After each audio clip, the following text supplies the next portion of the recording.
Journeying with Jesus be like, it is truly important to humble yourself in all that you do.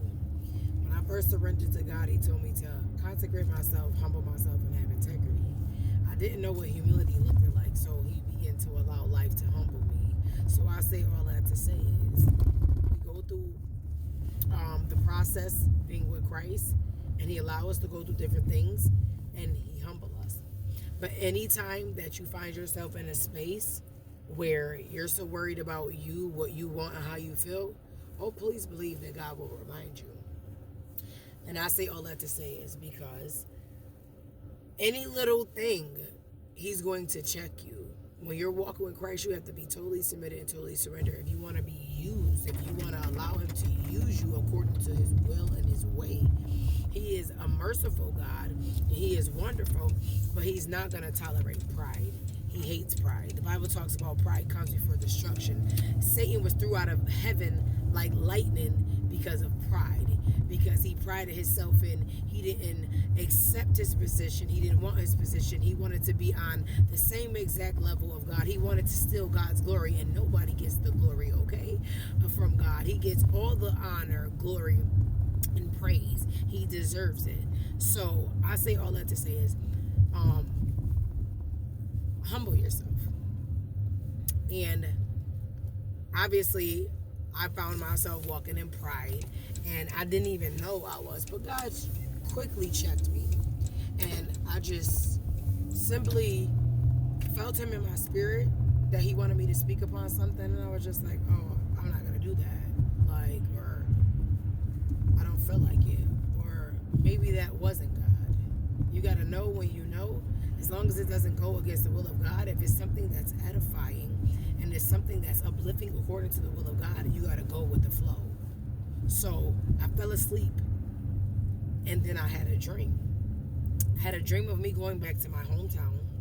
It was the day of a funeral that somebody from my hometown passed away, and God had already gave me a word that He wanted me to speak that day, and I cowered out. I ain't gonna hold you. I did.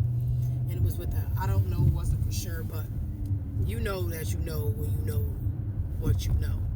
And if you don't, God will politely rebuke you, check you, correct you. Okay?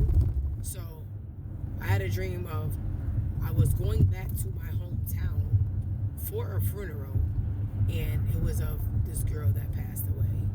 And when I got to the street of where I used to live, of an old home, the girl mother came up to me, and she was like strung out. In the dream, this is what was happening. She was like strung out on drugs. She was like feeding, like it was like showing. And she came to me to ask me for money, and I told her I didn't have it. Now, on a surface level, it was calm, cool, and collective, but God allowed me to see me from the inner part, where I was being prideful, where it showed me like one of those.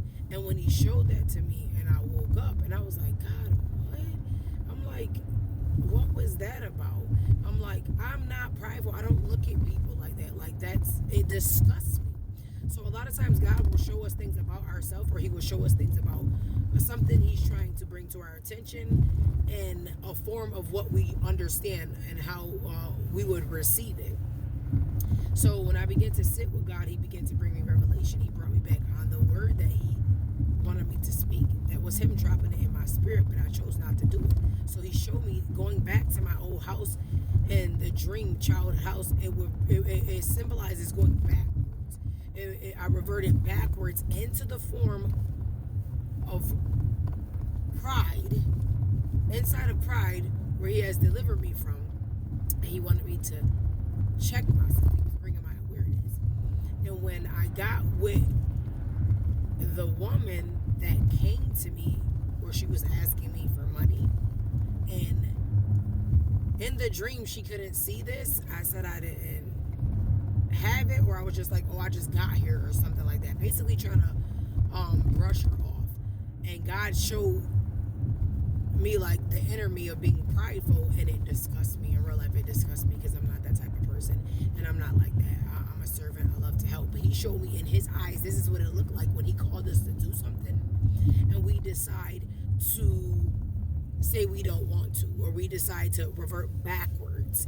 And he showed me that her asking for money was the antidote that we have as kingdom ambassadors, servants of the kingdom of God, that we bring to this earth for the sin, the fiending, the strung out, her being on the drugs. That is the sin that they are bound by.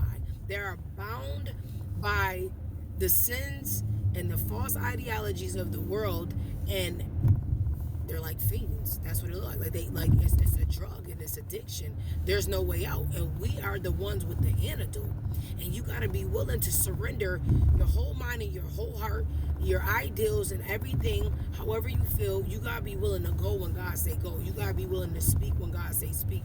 You got to be willing to stand firm on the will of God, not worrying about how you feel or what the people are going to think about you. You got to remember that Jesus suffered backlash, that the world hated him first, so they will hate you. And you have to be willing to walk in that, to be pleasing unto the Father.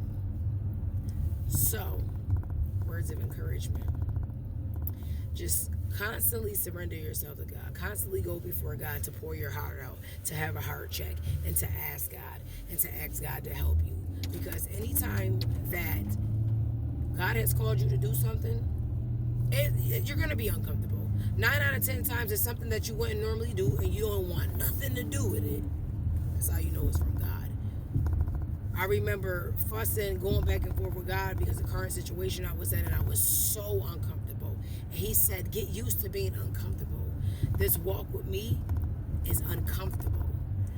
Surrender your will for mine. This walk with me is a constant surrender. So be encouraged. And if you truly love Christ and you truly want to live right for God, be willing to go before the Father, to pour your heart out before him, to pray and seek him and ask him to search your heart so that you can be truly connected. And until next time, Jesus loves you, and so do I. Have a blessed one.